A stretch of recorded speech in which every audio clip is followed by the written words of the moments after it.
We will begin by reciting the opening prayers.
Now, can you all hear me?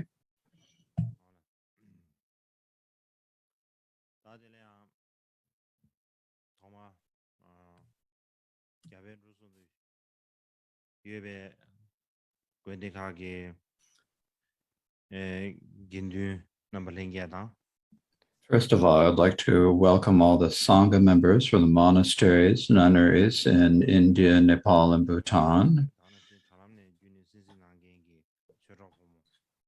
and as well as all of my Dharma, male and female Dharma friends from the Dharma centers and watching over the internet, and in particular, all of those who are watching in China and in the Tibetan regions. I would like to offer you all a warm greetings.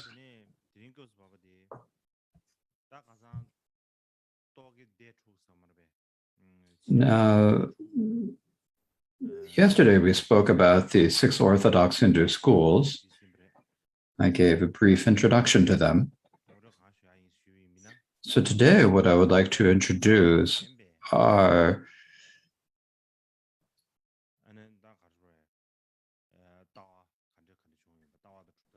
the other views and schools that developed other than just those six Orthodox schools. So that is what I'll present today. So now we are speaking again about the non-Buddhists.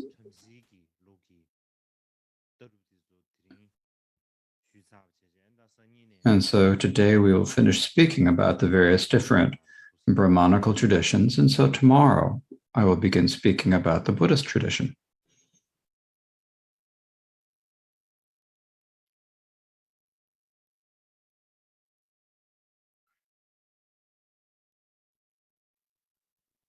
다 지단기 가져야다. 떠죽 탈배 총회기 뒤급 서머베 뒤급 뒤급이야. Now, during the time of the Buddha, there are basically two different types of Dharma practice. Now, one of these were the practitioners were called the Brahmanas, and the second was called the Shramana. Now, if we translate that into English, means spiritual practitioners. So there were two different types of people who followed religions. So, and among them, those who followed the traditional religions or the Vedic religions were called the Brahmanas. And they primarily had faith in the Vedas and the Dharma of the Vedas. Now, all those who practiced different styles of Dharma and the other types of religions, they were called the Shramanas. Now, the meaning of the word Shramana, if we translate it into Tibetan, means someone who's making effort, someone who's training.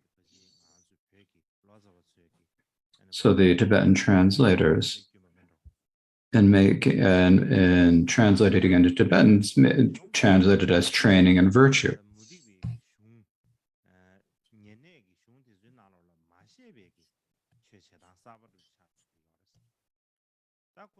So now, these are people who practice Dharma in a different way than was taught in the Upanishads. And the way they did this is they would leave their home, they would live on alms, they'd immediately live a wandering life. They would not stay in any fixed place. They wouldn't stay in one place for long. They'd wander into many different countries and lands. And most of these who live the wandering life of an ascetic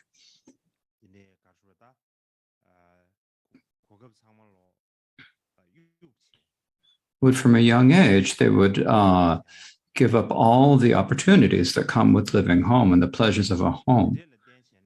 And they would go to the forest and they would practice yoga or undergo severe asceticism. And they would do this as a method to give meaning to their human life or to achieve the state of liberation. Now, those who are practicing this, the Shramana tradition, the reason why there are people who practice in this way, the reason why this occurred is that there are many differences in the way that people thought at that time. And so, because there's so many different views, and I think there's such a big change. And so, because related with these great changes in thinking, I think that helped this develop. Now, another issue, a practical issue that we need to explain is that food is plentiful in the central regions of India. And so there wasn't much difficulty with food and drink. So there was no difficulty in getting food and drink. But India is a very hot country. And so if you don't eat the food, then it goes bad quickly. So once food has been cooked, the leftovers were just in general that had to be thrown out. There's no choice but to throw them out because after a day or two, they would go bad and be inedible. So in general, they would just throw out the leftover food. But there are so many people who practice the shramana, the spiritual dharma, living on alms. And so there is someone to whom the householders could give the alms. And so for this reason, all those who went forth and lived on alms were never deprived of alms. They would go on their alms rounds, and people would give food to them without any stinginess and without any reservations, and so they never had any problems living on alms. And so it was easy for the people living on alms to wander from country to country, country to country, and living on alms. So sometimes we speak about this as the wandering lifestyle, the wandering ascetic, the paribhajaka, as being kind of a new way of life. But actually, this lifestyle of wandering lifestyle, living on going forth and living, going forth and wandering was much easier. So there's more excitement and interest in doing this. So even people who came from families with good situations, prosperous families, so even the children of such families would give up or would forget about the good situation in their family and go off, and they'd live on donors' food, and they took great interest, and they took up the search for the true nature, and so they put a lot of effort into this, and so this is a new tradition that developed at that time.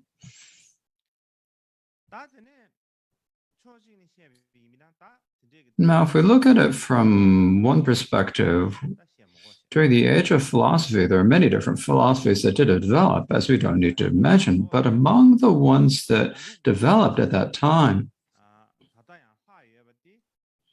the ones whose scriptures are still extant or still with us are the 6 Orthodox Hindu schools we spoke about yesterday, and then Buddhism and Jainism.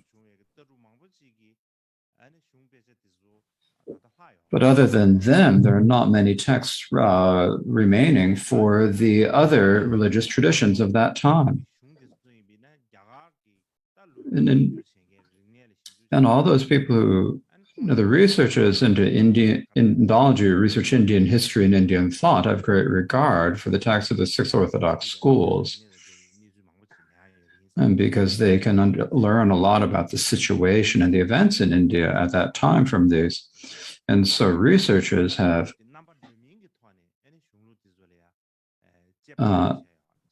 and so they would you look at these examples, look at these texts from many different angles with different techniques.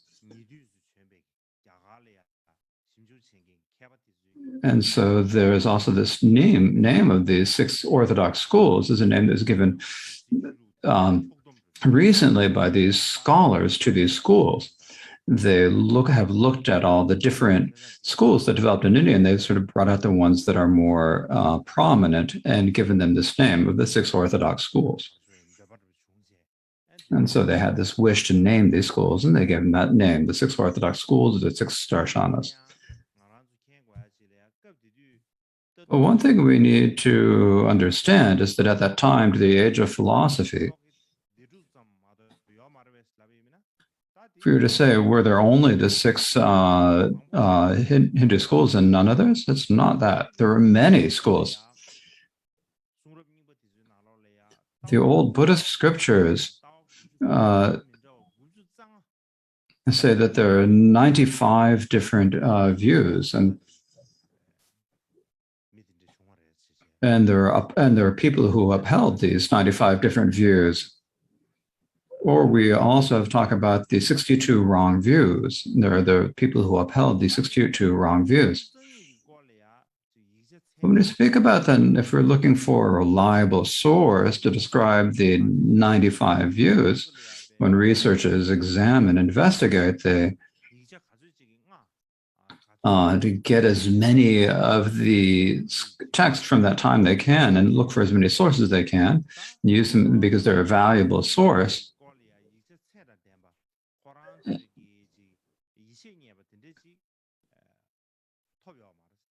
But they haven't found any manuscript that they think is a reliable source for these 92 different views. And so for that reason, it's difficult to explain what they are. However, the 62 wrong views do have a source. And the reason we can say this is there is a sutra called the Brahma's Web Sutra, or the Brahmajala Sutta.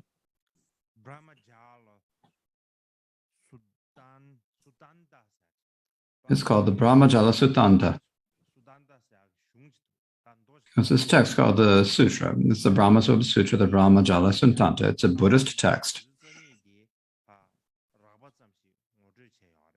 And all the 62 views are mentioned in this in an overall fashion.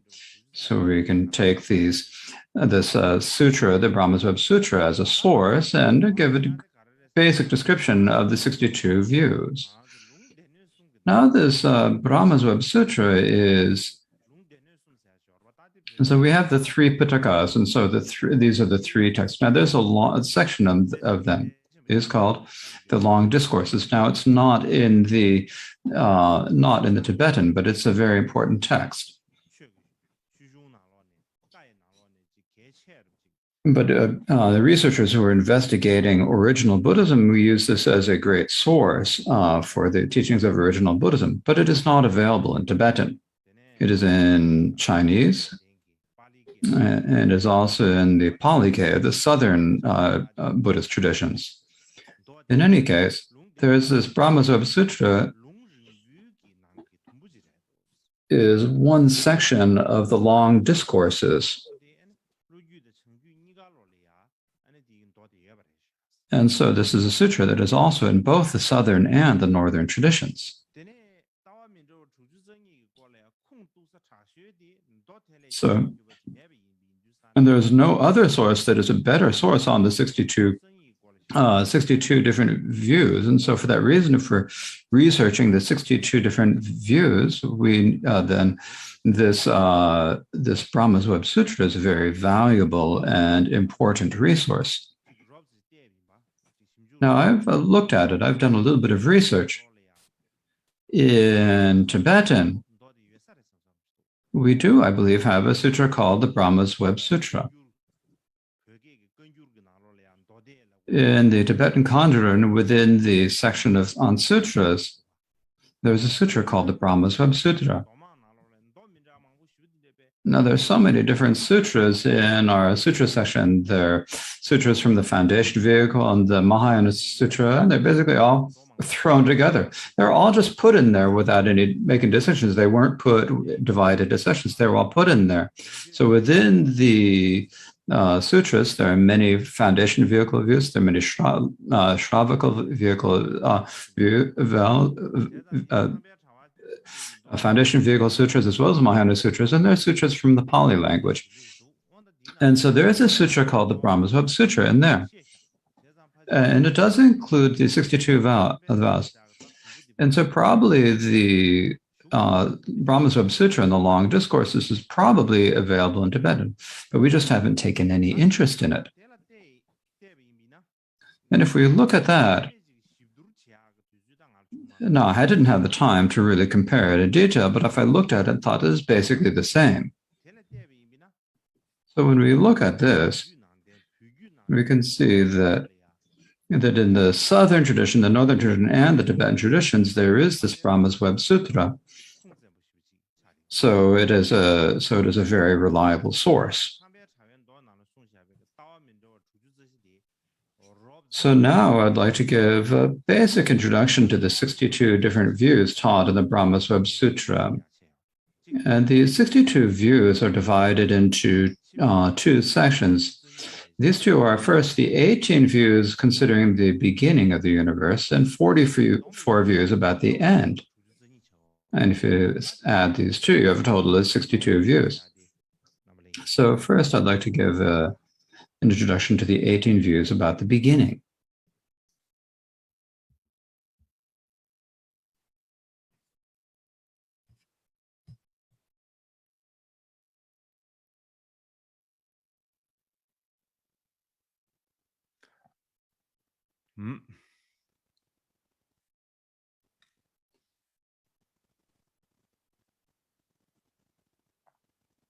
So the first one, so among the four wrong views about the beginning, there are many different ones. There are the four eternalist views and so forth. And so we've talked about what are the four eternalist views? Four eternalist views are like this. The non-Buddhas would also practice dhyana. They practice shamatha meditation. And through practicing this dhyana, they would develop the clairvoyance of remembering past lives. And when they develop this clairvoyance, they would look with their clairvoyance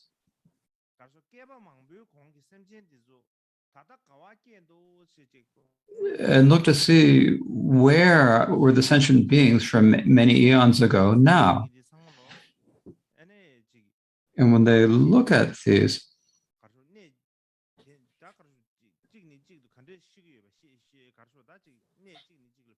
they'd see that the sentient beings would go from one lifetime to the next, from one place to the next, and go in a continuum. And they would see this.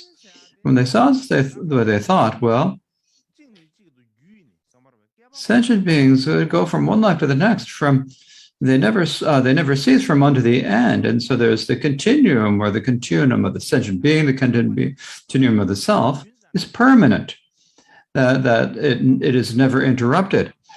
And they say that as they say, what it says is,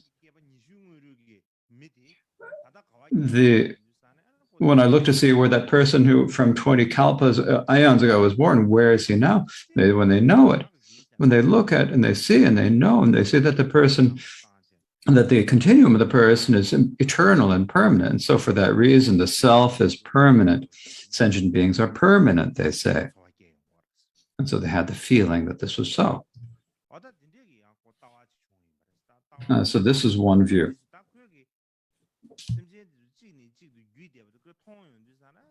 They see the sentients who are passing from one to the next. They see that the sentient beings are still there. And say they're internal. Now, why there are four different views? Because the number of eons. So they divided in terms of the people who saw it 20 eons ago or 40 eons ago and so forth. So they divided to four by the view, by the length of time. And there are four views of some beings being internal. This is because they're beings who are born in the retinue of great Obama, and then they're reborn as humans. And when they are born as human, they practice shamatha, and then they develop the jhanas and develop clairvoyance. And then they remember that they were in the retinue of great Brahma. And they think, well, where is great Brahma? Their Lord had been great Brahma. And so they look to see, they see that great Brahma was still there as he had been before. He had not died. So their own leader, great Brahma, was still there and said that, there he must be eternal. He never dies. He must be permanent. So great Brahma is permanent. but his emanations are everything that's created, because they say that that Brahma is the creator. They say all of us are impermanent, they say. And so this is divided into four because those who had been in Brahma's retinues,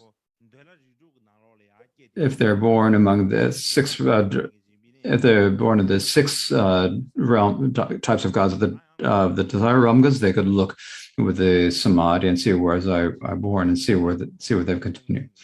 And so in this way, they have this eternalist view that develops.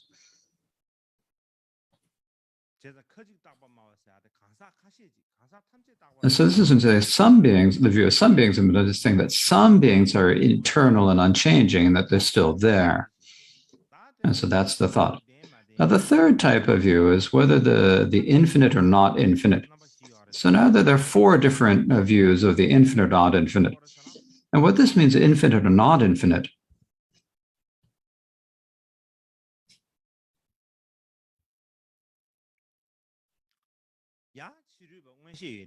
so these non-Buddhists who have clairvoyance, the non-Buddhist sages who have clairvoyant powers, when they look to see is there an end of the world realm or not.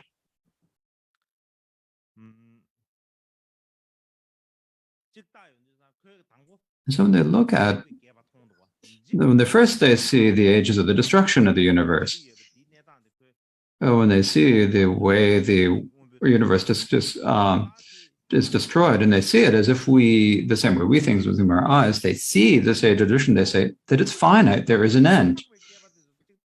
Sometimes they look at the ages of formation, and when they see that there's a formation, they think there is no end. It is infinite. They're not able to see everything, right? They can't see the whole picture. They can't see the entire situation of the entire world.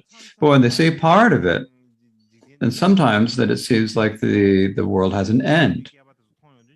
When they see the world has an age of destruction, they think the world has an end. When they see an age of formation, say that the world has no end, that it is infinite. Likewise, they would look up. They would look up. Is there an end up or below? When they look down to the helms, and it's like they think that there's an end. And so they think there's a finite end.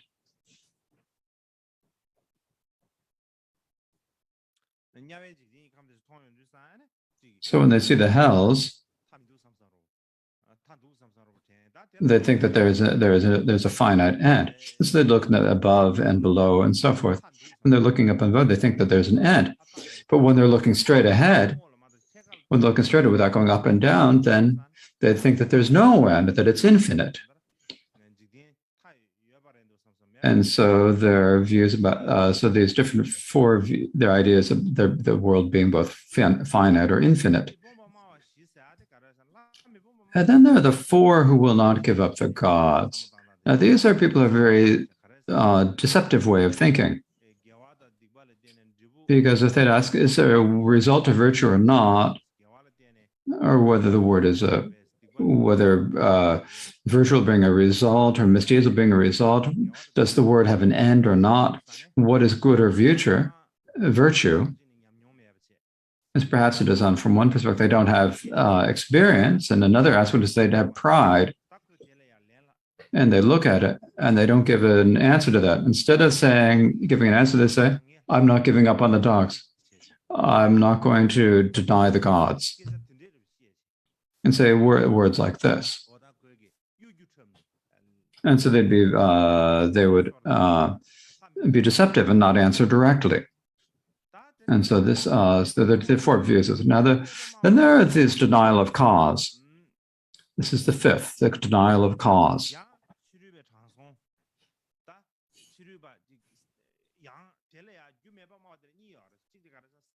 So there are two types of denials of cause. There are those who develop do this arise from dhyana meditation, and those who do it from speculation and logical thought. So those from dhyana, when they accomplish samadhi and look with clairvoyance, they don't see an the previous cause. And because they don't see the preceding cause, they think that the body and the mind arise from chance or spontaneously. And so these are the denials of cause. So those are the 18 views about a beginning. And so those are people who are thinking about the past and the present, about the present and the past. And so because that's what they're primarily thinking about, they're got the 18 views about a beginning.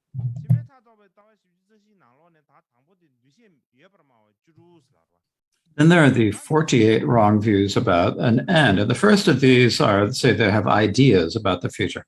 So when you talk about the future, you said people who say they have ideas about the future, when they think about what's going to happen in the future, it's the idea that in the future, when I take another birth, I'm going to have a body and a mind together. And not only going to have a mind, there's those who think that. Then there are people who think that I'll have a mind but not a body. That's a second. The idea that have both, and then there'll be the idea that they have neither a body nor a mind. So there's 4 alternatives.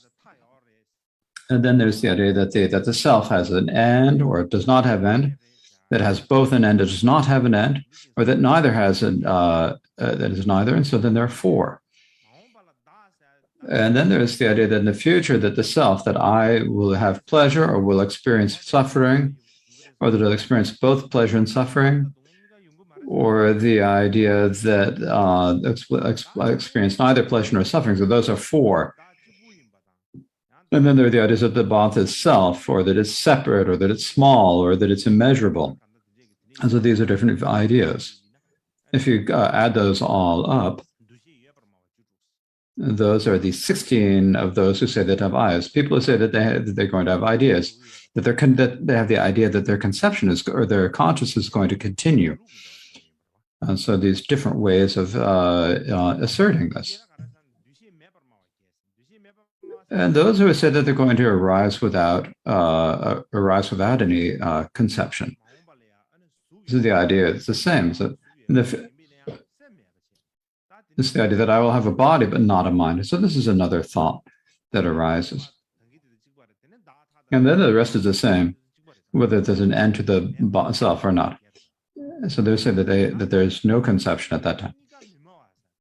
And then there are those who would not say that they both either have or do not have conceptions. Basically, you have a conception or not have a conception, or that you have both or neither.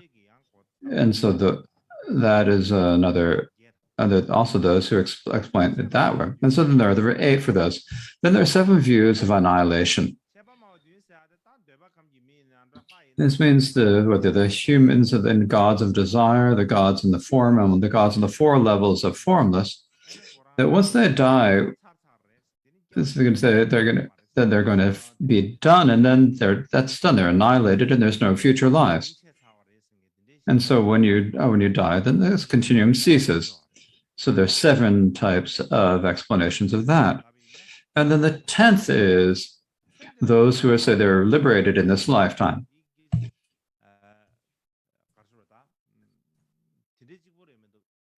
It's not just saying that this life, it's not just the idea of achieving liberation, but it's not just this. It also includes those who say that they can have unrestrained enjoyment of the sensory pleasures. They don't need to give up the sensory pleasures. Then there are people who say that they'll achieve liberation in the 1st jhana, the 2nd jhana, 3rd jhana, and so forth up to the 4th jhana. And thinking that if they've achieved each of those samadhis, then they think that they will achieve liberation.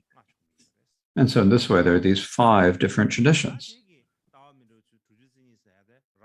So this is a basic an overview of these different types of views. And what we need to take a look with the 62 different views.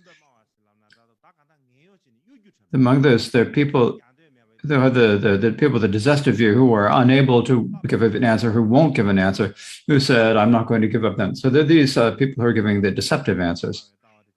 And then there are people who have no cause. Then there is the view of annihilation, the nihilistic view. And then there are those who say that they achieve liberation in this lifetime. And so there are these different views. are very similar to the six teachers whom I'll speak about next. And so that's something that we also need to keep in mind, take interest in.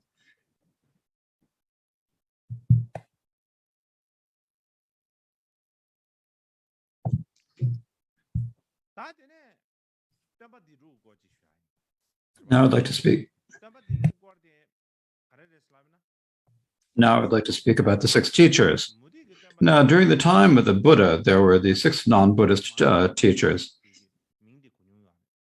Now, most of you, I think, have already heard these names. So the six teachers here, you've never heard so much about this.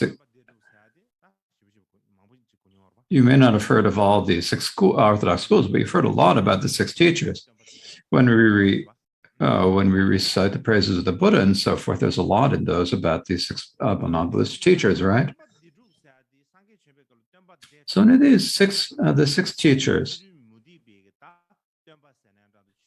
the six non-Buddhist teachers, or their lamas, or their gurus, there are six people who became the teachers, and the Buddhist scriptures say that they lived in the environs of Rajgir.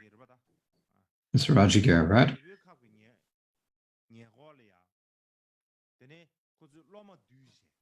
So they lived in this area of Rajagir, and they would get students, and so they would gradually gather students or attract students. So they'd go into Rajagir and they'd kind of look for the students. For example, when I go to like in our monasteries now, we have people who go out and looking for monks, right? They go into the Himalayan regions and go out to get more monks for the monasteries, right? As is similar. They would stay in the region of Grihana and go and see if they could gather more students. And likewise, these six students was also they would stay in the palace, go to the palace of King Ajatashatru, and speak about speak about philosophical matters.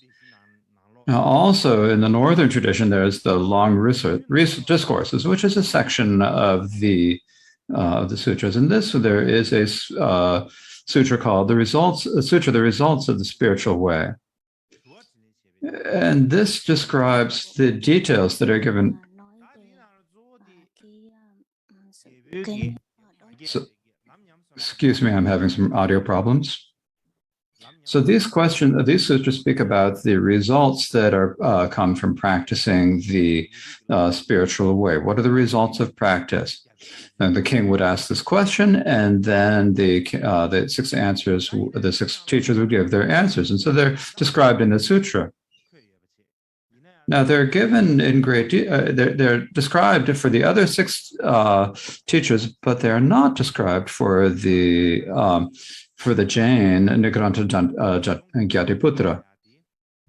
In any case, the sutra, the results of the spiritual way, is very important for researchers, and the reason why is that the six teachers are not described in any other sutra than this text, and so it is very difficult to research them.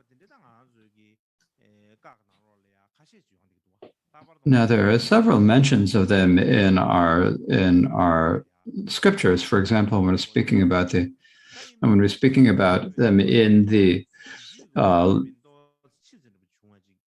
like, for example, there is in the we have the Vinaya Vastu, the Vinaya scriptures of the Mulasavasavada, which does speak about the six teachers, but it's a rather later text, and so but for researchers, they always want to find the earlier text. It's too late; they're not sure if it's going to be correct or not. So when they describe these six teachers, they primarily they use this sutra, the results of the spiritual way, and use that as a source.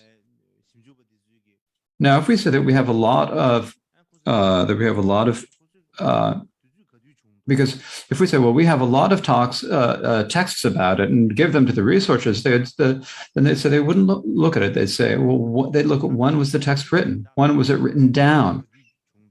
what is the order that when was it translated into another tension? And looking at examining all these, then the researchers will examine just the fact that it's in the words or just that it is scripture is not something that they're going to necessarily accept as being authentic. And that's an important point for us to keep in our mind. This is the way the researchers think.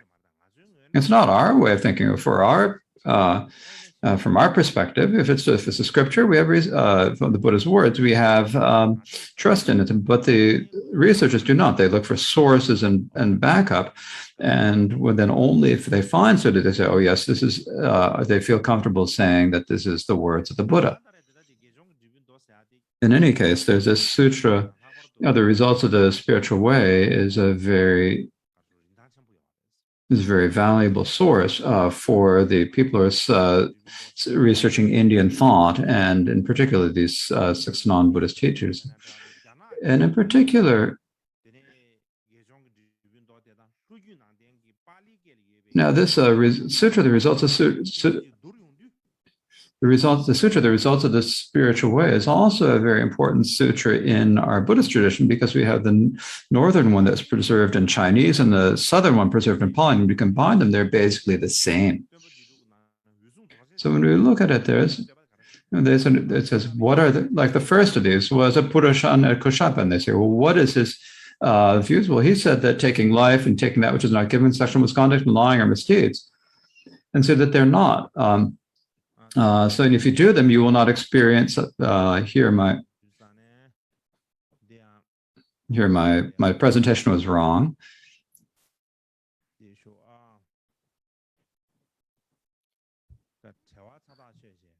I got too busy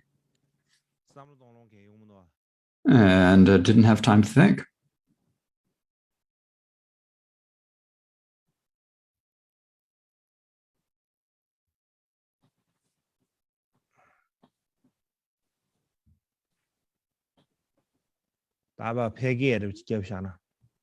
That's better for me just to do this in colloquial.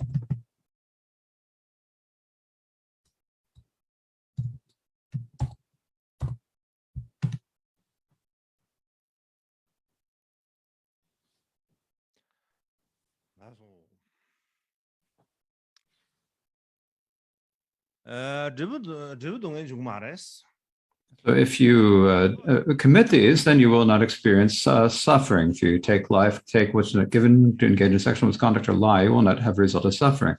Likewise, gathering various many things, or working to gather things, or to help the poor and so forth, they do not bring any result. In brief, he says, there is like no past and future lives, no karma, cause and effect, and no arhats. And basically, as a nihilist view, he says there's no karmic cause and effect. Now, the second one is a non-Buddhist teacher called Makali Goshala. So he had a skeptical view. He's always skeptical of everything. You say there's probably no virtue and misdeeds.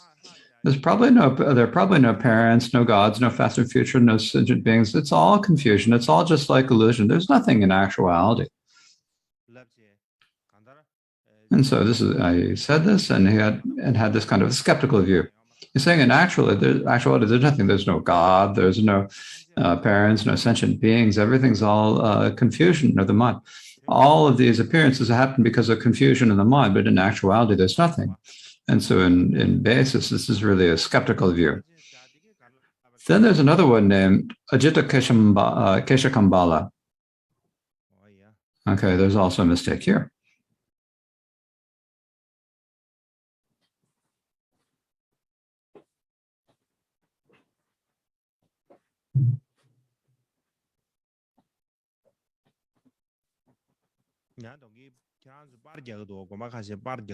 Now, some of you are taking pictures, so when you're taking pictures, then don't send out the mistaken ones.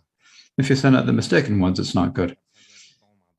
Please send the ones that I've fixed and that don't have mistakes.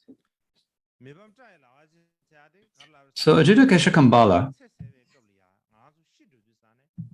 says that when you die, then When the human life, the four elements dissolve and cease, and so no matter who you are, then the world has died. No matter who you are, you're going to die. So all of us, whether we're wise or foolish, we're all going to die. There's no one to do this. There's no future lives. So this is a view that the continuum ceases.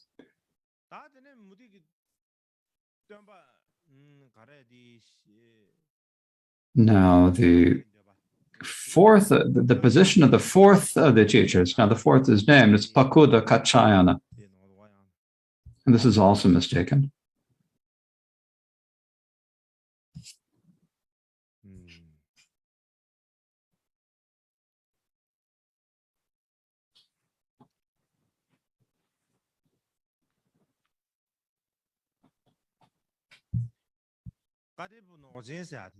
So Pakuda Kachayana says,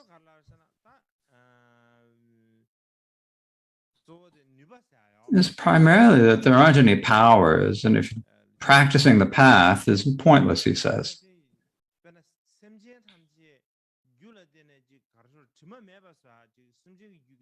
And there's also no really cause by which you can make sentient beings free of stains. There's no cause which you can exhaust the cause, nor is there any cause that brings the stains. And so we do many different things to achieve liberation, but there's no point to doing all these different things because you can't eliminate them. We talk about obscurations arises without a cause, and so because they don't have a cause, if you want to eliminate them, there's no cause that can eliminate them. It's because initially there's no cause. If there's no cause for them to arise, there's no how can there be any cause to eliminate them? And so he's saying that there's no cause. The fifth is the Sanjaya Balatiputra. He's also a very deceptive view. If he says, is there a spiritual result? He said, no, they don't exist or they don't exist. He's a very deceptive view. He has a very wiggly view. Then the last one is the Nigranta Ghatiputra. Now, his positions are not presented here in the sutra. What it does say here is that the self is prajna by nature. Prajna is, I am prajna. Prajna is me, he says. So there's nothing that I do not know. So whenever I go or pace or lie or sitting down, no matter what I'm doing, walking or lying down or sitting, I'm in equipoise. And so the prajna is always right there before me, he says. And I see him giving a lot of different praises, but actually he does not explain what his views actually are in this sutra of the result of the spiritual way.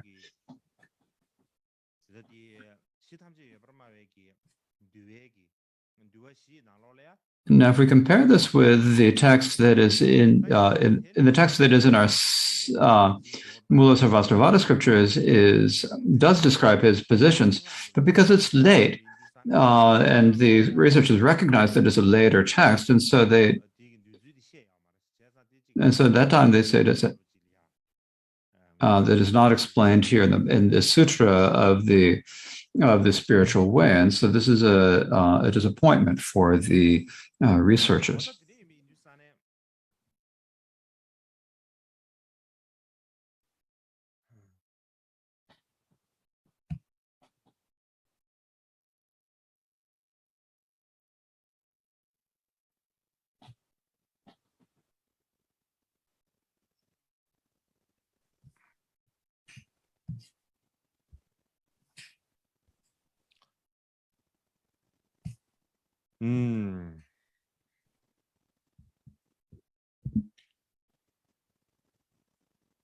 Now,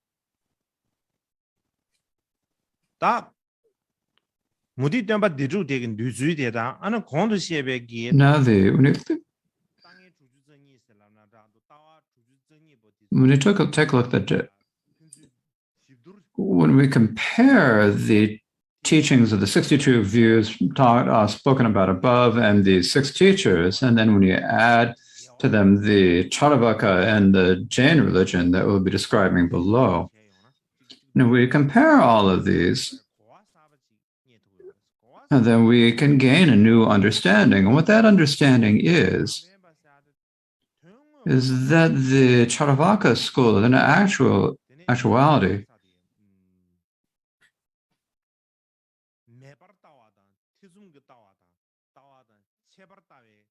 uh, is the school that actually develops that preserves the destructive, skeptical, and nihilistic views that we mentioned before. It is a school that developed among those who held these views.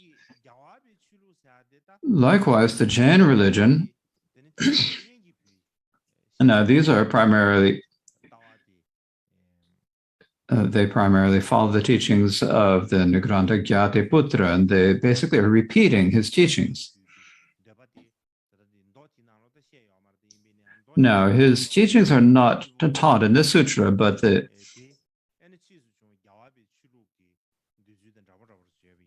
his positions described in other sutras are very similar to the positions of the Jain religion found in later scriptures.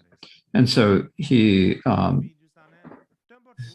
so so the Jain religion is basically just upholding the tradition of their teacher Nigranta Gyatiputra. And so for this reason, the ones that are remaining among the six teachers are those of the Nirgranta, his tradition, and his followers. Other than that, the traditions of the other traditions teachers did not spread widely. And at the time of the Buddha, they're just recorded in the sutras from the time of the Buddha, but the later people didn't know whether or not there were these six teachers or not. Now, the one in a better position is there's the Jain religion. So for that reason, there is some mention or there's some talk about the Nirgranta Ghatiputra, but otherwise there's no discussion of them. And so now we will take a break for 30 minutes.